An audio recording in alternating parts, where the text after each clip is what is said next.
Well, good evening and thank you for joining me. I'm First Alert meteorologist Jake Lambright here with an update on our weekend Weathermaker and also just our forecast in general over the next couple of days. I know many of you are probably starting to make those weekend plans, start considering this. Some of them may be outdoors. So if you have any questions, please feel free to leave those in our chat on Facebook, and I'll be getting to those here in just a moment. I want to start off with a look at our drought monitor. This gets updated tomorrow. Here across central Louisiana specifically, you'll see a lot of bright yellow, which indicates pre-drought conditions.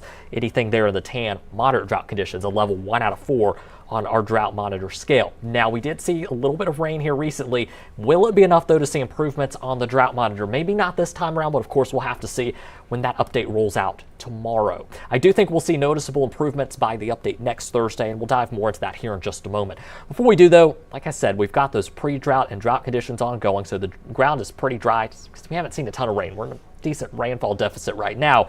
Relative humidity Thursday and Friday stays on the lower side, and then we also keep a light breeze out of the southeast throughout the day, about 5 to 10 miles per hour. Those ingredients combined, enough for fires to kind of spread out of control quickly. So if you have any outdoor burning you want to take care of, most of us can't do that right now because of the ongoing burn bans, but if you're not under a burn ban, hold off on burning anything outdoors here for the next couple of days, at least until humidity starts to rise as we get closer to the weekend. Here's a look at those burn bans across the board. Any pair shaded in red is under an active burn ban until further notice. Make sure you're adhering to those local and state guidelines. When it comes to those burn bans, and again, these will be dropped parish by parish at the parish's discretion, of course, once each individual parish has seen enough rain to warrant seeing those burn bans expire. A quick check there, First Alert satellite and radar. Not much going on across the southeastern United States. That includes us right here at home in the state of Louisiana. Things nice and clear, and will stay that way as we head through the rest of this work week. Where that changes, though, is this weekend. So if you had any big outdoor weekend plans, I would keep a very close eye on the weather. Not sure if we're to the point yet where it's worth calling your outdoor plans off, just because we're still working on fine-tuning that timing. But for now, really looks like later in the day, Saturday into Sunday, when we've got our best chance for rain. This is going to be a very slow-moving system. Notice there that cold front kind of moving through behind all of that rain later on this weekend. The positive with this is that severe weather is not likely, but you still will have to pay attention to the weather. It's a little more than just rain. Of course, when we're talking about widespread heavy rain that's very slow moving, kind of sits over the same area, it only takes an inch or two in a certain amount of time for us to have ponding on roads and have some issues on that front. So with that said, you'll have to stay weather aware just because of that localized flooding potential. Nothing we haven't seen before, but if you had outdoor plans or you plan to get out and about on Saturday, might want to have a movie as a backup or something to do inside the house just in case the roads are looking a little rough out there. When it comes to rainfall totals across central Louisiana, here's what we're looking at. We're really one of the hot spots for rain. In fact, I'll zoom it in here in just a second, but really some of the areas expecting the least amount of rain include both the north and south shore of the New Orleans metro, about an inch of rain there. But as you get further west, totals go up. Here we're looking at 1.5 to 2 inches in between kind of Lafayette and Baton Rouge. Here, and we'll zoom it in, central Louisiana. But when we get into these brighter colors here across Manny and Natchitoches, those are areas that could see maybe up to 5 inches of rain, isolated higher amounts possible. So across central Louisiana, we're generally looking at 2 to 4 inches of rain with isolated amounts as high as 6 inches possible. So again, not anything we haven't seen before, but be prepared to be indoors. Take it easy this weekend as rainfall totals of that nature could cause an impact on those plans. In fact, the Weather Prediction Center here, they issued this local flood risk product that you see here. You'll see all of central Louisiana is shaded in yellow, indicating a slight risk for localized flooding, which is a level 2 out of 5 on the flood risk scale. And this is for Saturday. I'm going to go and drag it out here real quick. Take me just a second to grab. It wants to be finicky, but by Sunday you'll see the local flood risk is a marginal risk just for St. Landry Parish, and most of that flood threat has moved off to the east at that point. So rain chances next 7 days, highest on Saturday, a little bit lower on Sunday. We'll probably be wrapping up that rain maybe first half of the day, and then rain chances a little bit lower. I put it at about a 30% chance for Tuesday as our next front moves through. That could bring us some elevated rain chances, but for now, not looking at anything too crazy. I like what we could see as far as rainfall amounts go heading into the weekend. So as we head into November, we're getting closer and closer each day, 11 days away from us turning our clocks back 1 hour on Sunday, November 2nd. Once we do that, sunset times here in Alexandria about 7:19 p.m. The earliest sunset will be New Orleans at 5:12. The latest sunset 5:24, found out in Lake Charles. So those super early days almost here with us, about to fall back. I'm really looking forward to that extra hour of sleep, but not so much looking forward to the sun setting an hour earlier. I do see a question here to the side. I will pull up here real quick just so I can get it clarified before I dive further into questions. If you have questions about the weekend forecast or anything, please feel free to leave those in our Facebook chat, and I'll get to those here in just a moment. I see Ben is asking, is that for us? Ben, I can't see your location here on my screen, so if you don't mind putting your location or just your town, so that way I can answer that question for you a little bit better here in just a moment. High temperatures this afternoon looking pretty good overall, upper 70s to low 80s. A pretty nice day, very seasonable, and it felt great out there this afternoon. Felt amazing this morning. High temperatures staying relatively consistent here for the next week. Maybe a little cooler, low 70s, possibly in the cards as we head toward the middle to latter part of next week. Low temperatures, cool and crisp the next 2 mornings, but starting Saturday morning and beyond, that increase in humidity will drive those morning temperatures up. So I do think by Thursday morning we'll see a noticeable improvement in morning lows, see that cool and crisp air back in place. But for now, again, expect that extra humidity, that resurgence of moisture to drive morning lows back up starting on Saturday morning. You can see here muggy meter, things starting to dip during the day on Wednesday, so morning will be pretty muggy and warm, but then as we head toward the afternoon and evening, things are going to be looking a lot better. Things right now looking pretty good out there from England Air Park. Nice, clear, quiet out there. Your patio forecast.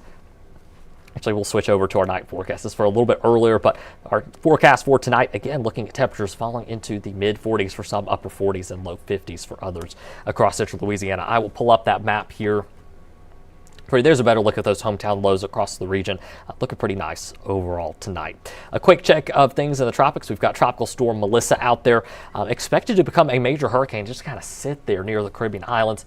Some pretty significant impacts are expected for Jamaica. So if you're headed out there, you'll definitely want to stay weather aware, especially this weekend. Might want to reconsider rebooking that trip as far as the amount of rain that they'll see, as well as the impacts from wind from potentially Hurricane Melissa.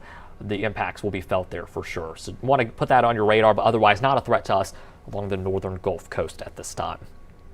See a quick question here from Megan. When should we expect it to start raining in Pineville on Saturday? Still fine-tuning that timing for you right now. I'm leaning toward probably the afternoon and evening hours, so the second half of the day. Of course, if that changes, I'll be sure to let you know. That timing window will become a lot more clear here as we head into Thursday and Friday. So, of course, going to be keeping you posted there. In fact, I'll actually, after I showed the 7 and 10 day forecast, we'll actually dive into some of the preliminary high resolution data that we have. Some of that might stretch out through Saturday. So, again, we'll get to that here in just a moment. Hit the wrong button there. But all right, let's take a quick look at your First Alert 7 and 10 day forecast. Again, as we head through the rest of this work week, we're going to be dry, high temperatures in the lower 80s, morning starting off in the 40s. This weekend, mornings start off in the 60s. That remains the case into the first half of next week, upper 50s, low 60s.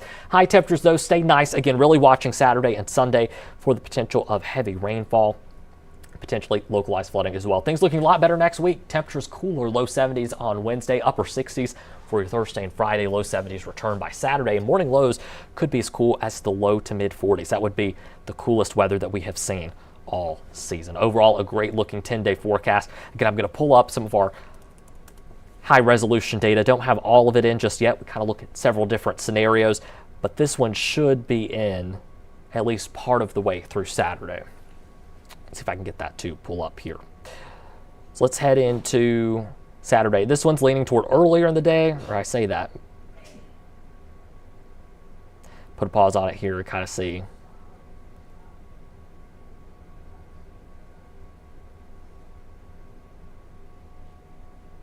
Sorry about that. The computer just kind of freaking out there a little bit. This one here is leaning toward the overnight hours and earlier into the day on Saturday. Not so sure if I agree with this timing just yet. I don't ever look at one set of data or one model specifically, and that's kind of what you're saying here. In this case, if this scenario panned out, it really kind of wants it out of here by the early evening hours, which would rain out a lot of your Saturdays. You can see here, there's rain rolling in about 7, 8 a.m., and then just kind of continuing for a couple of hours.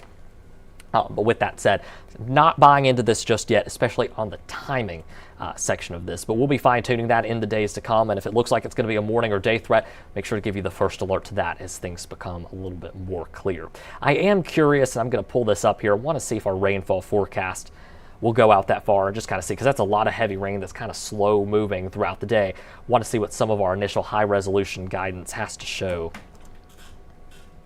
when it comes to those higher rainfall totals. So we'll see if that loads in here. Looks like that's through Thursday. So let me do a little bit of editing here on my end. I know important questions, and like I said, we get more data in tomorrow and things become a lot more clear once we have a lot more to compare to. Let me take that back just a little bit. So overall, this agrees. So this is the rainfall forecast that goes with the Futurecast model that I just showed you a moment ago.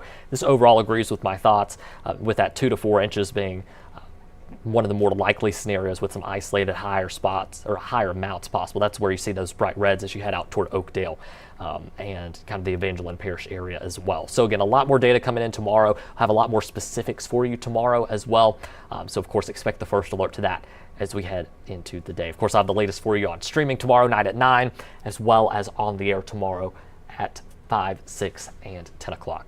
All right, that's all that I have for now. I don't see any other questions here on the side, so I'll pull up your 7-day forecast or 10-day forecast here for a couple seconds as I hop off. Hope to see you tonight coming up on the air at 10 over on NBC. Thanks for joining me. Have a great rest of your night and a great Thursday.